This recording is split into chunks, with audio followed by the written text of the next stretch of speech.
네, 볼수록 좀 어처구니없는 초유의 일인데 군사 전문가인 김열수 실장님 모셨는데요. 자, 실장이 먼저 군 당국이 1차로 내놓은 사고 원인을 보면은 조종사가 좌표 입력을 잘못해서 이 폭탄이 민가에 떨어졌다고 하는 건데 어떻게 이럴 수가 있습니까? 좌표 입력은 이제 비행을 나가기 전에 미리 받거든요. 네. 미리 받으면은 그것을 사무실에서 받아가지고 이걸 USB에 갖고 와가지고 전투기에 이제 동기화 시킵니다. USB를 이렇게 꼽습니까? 그렇죠. 동기화 시키는데 지금 이제 문제가 되는 것은 좌표 입력이 좀 잘못됐다라고 하는 네. 거거든요. 그래서 목표물에 대한 좌표가 주어지면 위도 몇 도 몇 분 몇 초, 그리고 경도 몇 분 몇 초, 몇 도 몇 분 몇 초 이렇게 해서 통상 4단계 내지 6단계의 좌표가 주어져요. 네.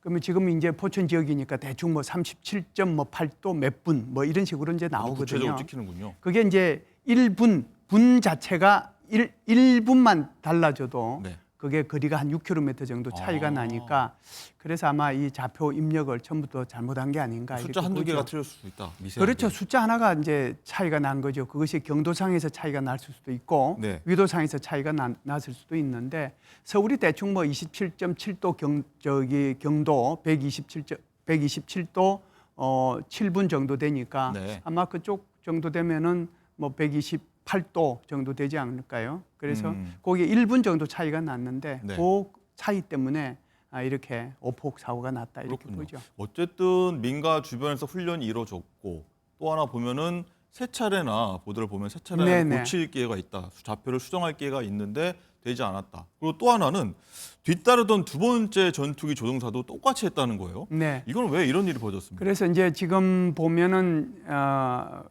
KF-16이 5대가 참가를 했잖아요. 네. 총 10세대 중에서. 그래서 세대는 이제 이상 없이 갔는데 나머지 이제 2대가 문제가 됐는데 그 2대 중에서 이제 아마 1번기가 있고 2번기가 있다라고 하면 예. 1번기가 아마 편대장 역할을 했을 거고 2번기가 이제 거기 같이 이제 편대원이 있겠죠.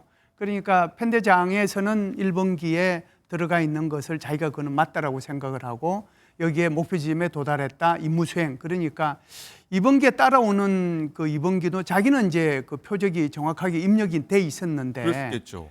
그러면은 내가 입력을 잘못했는가 이렇게 순간적으로 착오했을 수도 있겠다 이런 생각을 본부에 해요. 맞느냐 안 맞느냐 수정 요청을 한번 할 수는 있지 않을까요? 아니요, 이제 둘이서 계속 이제 얘기를 하고는 가는데 예. 목표 지점에 이제 도달하면 당연히 2번기 입장에서 보면은 1번기도 제대로 입력을 했을 거라고 생각을 하는 자기가 거거든요. 틀렸을 수도 있다. 왜 그러냐 하면은 창군 이래로 단 한 번도 이런 역사가 없어요. 그랬겠죠. 그렇기 때문에 당연히 이것은 맞을 거다라고 생각을 하고 그러면 여기 모양이다. 그런데 내가 잘못 입력했나? 이런 이제 착각이 있을 수 있는데 편대장 말이 맞았을 것이다. 그렇죠. 이것은 더 조사 과정에서 예. 조금 더 분석이 필요하지 않겠나 봅니다. 네.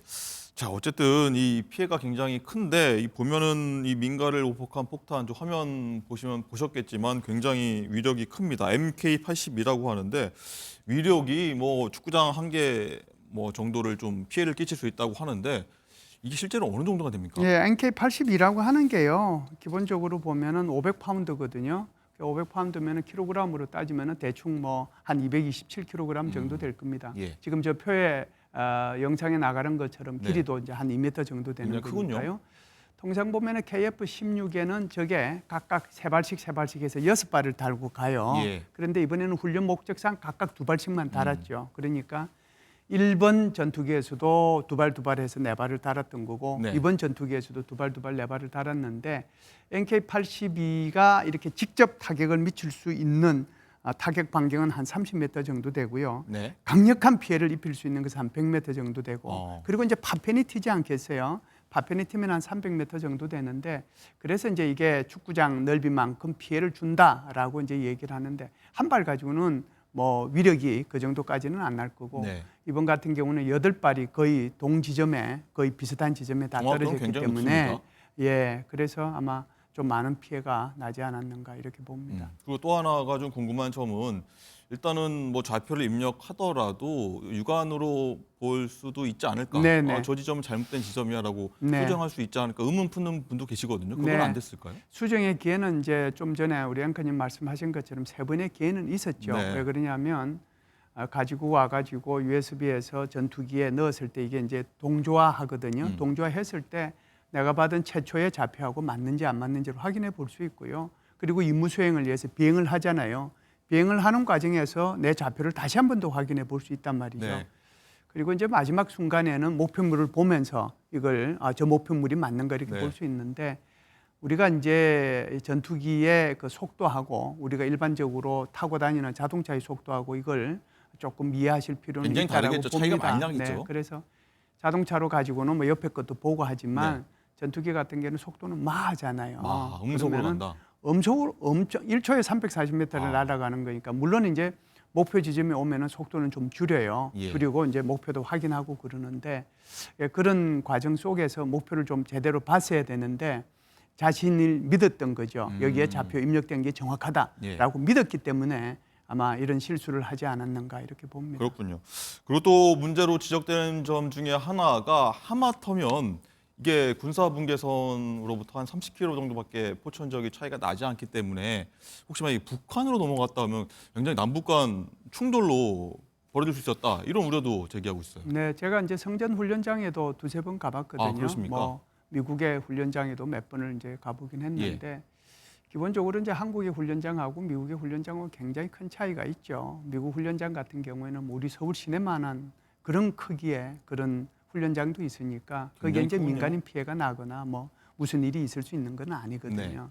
한국 같은 경우에는 이제 좁은 지역에서 이런 그 군사력을 운영하다 보니까 이런 일이 생기는데 지금 말씀하신 것처럼 성전 훈련장이 대충 군사 분계선으로부터 한 30km 떨어져 있습니다. 그런데 그게 이제 더 넘어갔으면 사고는 생기죠. 엄청난 빠른 속도로 가니까. 혹시 뭐 위도 경로를 그런데 숫자 한두 개 틀렸다면 네네. 근데 우리가 이제 비행 금지선이라고 하는 게 있거든요. 네. 그 비행 금지선이 남방 한계선을 연해 가지고 쫙 표시가 돼 있어요. 실제로 이제 가서 육안으로도 그걸 확인해 볼 수 있는데 그런 것들을 이제 공군들은 다 알고 있어요. 그래서 그 정도는 이제 알고 있다. 이 그래서 정도 오차가 날 리는 없다. 네, 그래서 이것이 북한으로 넘어갈 리는 저는 뭐 절대 없다라고 생각을 그러면 합니다. 엄청난 실수겠죠. 아, 그럼요. 그렇죠. 알겠습니다. 어쨌든 이번 사고로 말 그대로 날벼락을 맞은 경기도 포천 마을 주민들은 굉장히 불안에 떨 수밖에 없었을 겁니다. 저희 주민 목소리들 모아봤습니다. 한번 들어보시죠. 집이 들어가가지고 쾅 놓은 것 같은. 그러더니 이게 왕창 와자장 무너지는 거야. 그러니까 떨어지기 나는 전에 이 집이 다 무너지는 줄 알았어. 그래서 전쟁 나는 줄 알았어. 약간 상상 속의 막 미사일 느낌? 여기는 근데 일반적으로 그런 소리는 안 들려요. 여기는 처음 났어요. 저도. 기억이 그래서 맨 동네에서 마지막으로 나왔을 거야. 네, 전쟁이 난 줄 알았다 이런 목소리 들을 수 있었는데 현재 부상자가 15명으로 늘어났고요.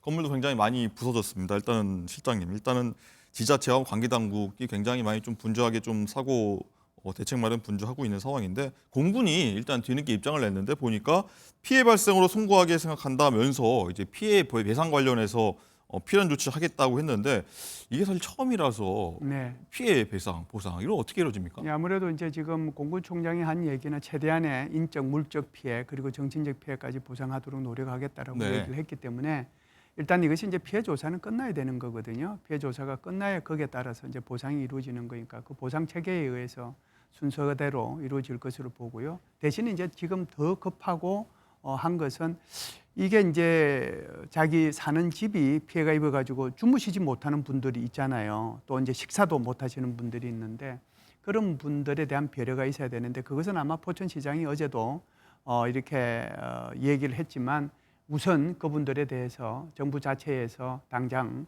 이렇게 보상이 안 되면 우선 포천시에서 이것부터 먼저 하고 나중에 이제 보상을 받는 식으로 하겠다라고 해서 제가 보니까 정부하고 포천시 그러니까 지방자치단체하고 긴밀하게 협력을 해서 이 문제를 극복하려고 노력하고 있는 것 같습니다. 네, 어쨌든 어처구니없는 이번 사고로 군 당국의 뭐 기강회의 지적까지 좀 나오고 있고요. 뭐 비상계엄 이후에 군 지휘부 공백이 생기면서요.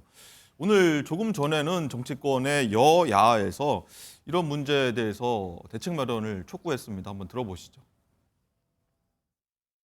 부상자분들의 조속한 쾌유를 기원하고 피해를 입은 포천, 노곡리 주민들께 깊은 위로의 말씀을 드립니다. 최상목 대행께 다시 한번 촉구합니다. 군 지휘계통의 난맥상을 더는 방치할 수가 없습니다.